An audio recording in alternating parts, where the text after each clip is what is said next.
Sidi Diallo mais événementiel kono bon chama be wole soldat parce que je suis un ancien élève du Britannique mais actuellement j'ai ma propre boîte de com mais évoluer événementiel de com voilà tout court.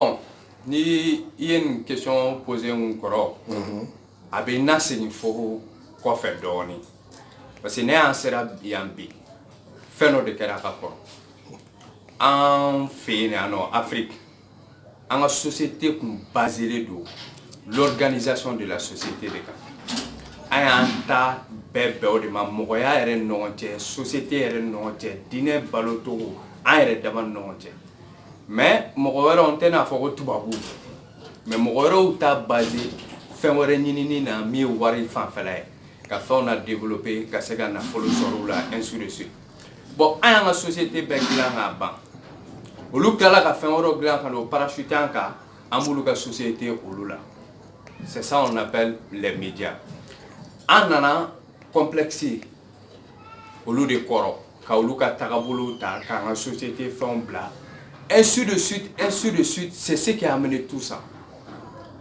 parce que an ka cɛkɔrɔbaw fɛnɛ caman bɛ yen au lieu que an ka société niveau la c'est-à-dire u ka pratique dɔw développer olu yɛrɛ kɛ tubabu ye oui yɛrɛ kɛ fɛn camanw ye fo anw fɛnɛ perdu la a jateminɛ bibi na farafinna yan nɔ maa min mana dɔɔni kɛ o bɛ taga faransi o bɛ taga yen fɛ o bɛ a ka culture bɛɛ bila hali balani dɔɔni o min y'an ka instrument traditionnel ye u bɛ an critiquer n'o ye ko des broussards des animaux parce que o dɔn alors que o de y'an ka identité. C'est un problème d'identité que le Malien a. Bon, en tant qu'à identifié, on va passer toute la vie comme ça. À Dante, solution non. Solution faut qu'on revienne en arrière. Ambe toi bouya komuna, ambe mugoro ka tradition komuna, angulu bla, anga nyeshi anta erema. E bibi na ni anga tradition faut pas faut boli.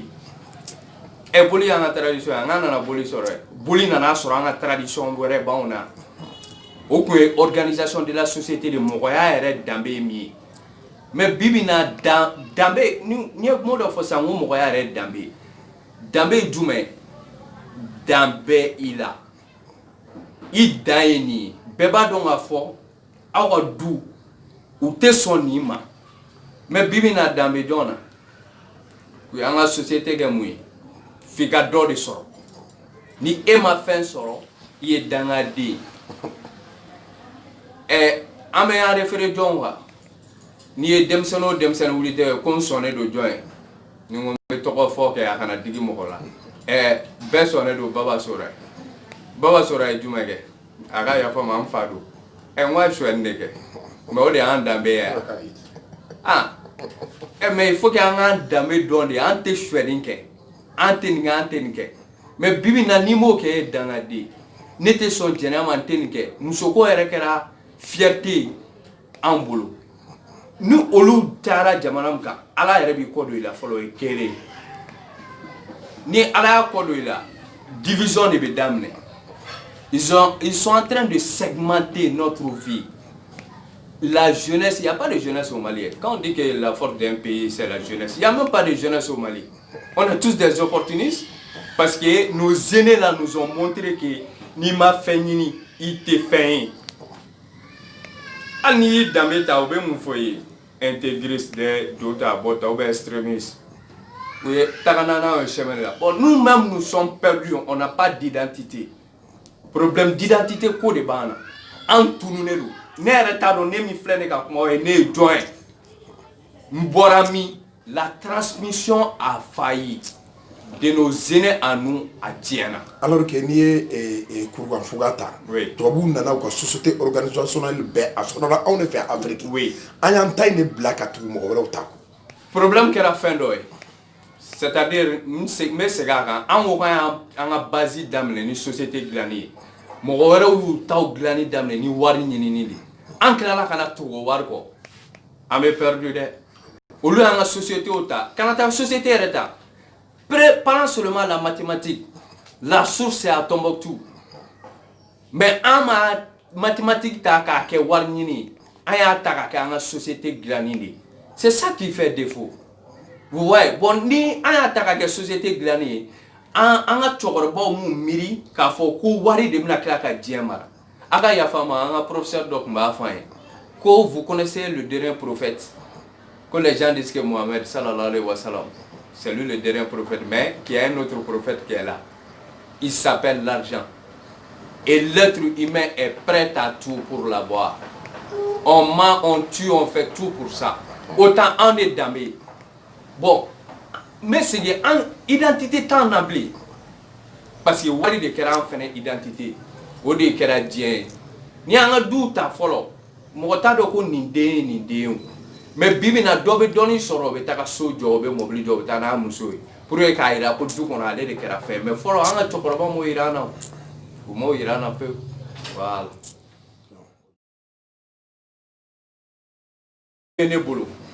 Vous savez, avec quel est la malin, on dit que c'est un problème de leadership. Pour que la société gagne bien, il faut que la mentalité change. Moi, je ne suis pas d'accord. Je vais appeler Mike. Au lieu de ma faut que président ma faut que coup d'état ou que force que moi. C'est-à-dire que ce soit un homme intègre, d'ambitigi, au cas sigi. C'est-à-dire ni personne doit seguir à la tête qui est intègre, qui aime son pays, qui est intègre, je répète, qui est intègre dans tous les sens. Le comportement du Malien va changer. Ni Ibeka Kamanda Bana. Anga nani mogoy. Mogo mi 5 ans be koro ita na kerefo mogo me ku e shweni ke. Ame shweni ke. Maintenant ya me ku e milliard détourné na e mi on nga tan sora amata de. Ante danga de. Au système de ça. Bon donc quand on met à la tête d'une organisation, même dans la famille, ni chef de famille qui est né, d'où des clés, solution tala. A fɔra ko bɛn oui. ani keleya oui. ani mara oui. a bɛ daminɛ du de kɔnɔ chacun est image de sa famille. De sa famille. Là c'est logique. Bi ni a n'était son fin d'homme parce que une femmeake, pas make, maye olula. Mais ni comportement wara ta kena ma mɔgɔ la, olu fanu ba de yake. Donc au doni fene be naïla. Ça c'est logique. Fene do be olu be naïla.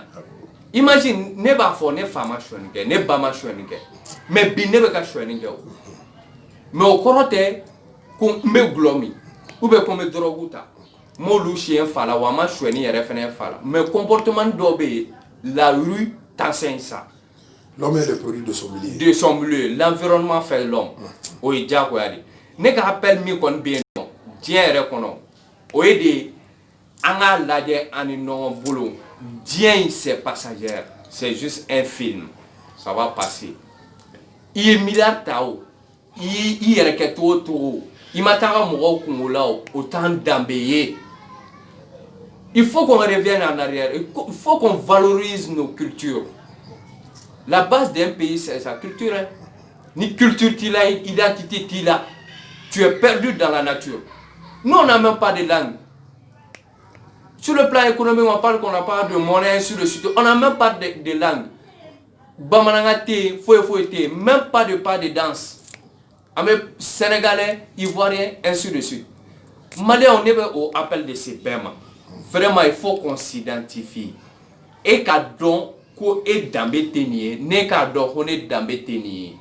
Qu'à ben, qu'à société la fait un tchorba ou chico de la foka souga sayama. Ou man na follow bladnier. Ou ma galon tigé ou ma trahison que mais si c'est moi de nana en blanc là il faut qu'il y ait une solution que le système nous nous débrouille. On est appelé malien. Merci.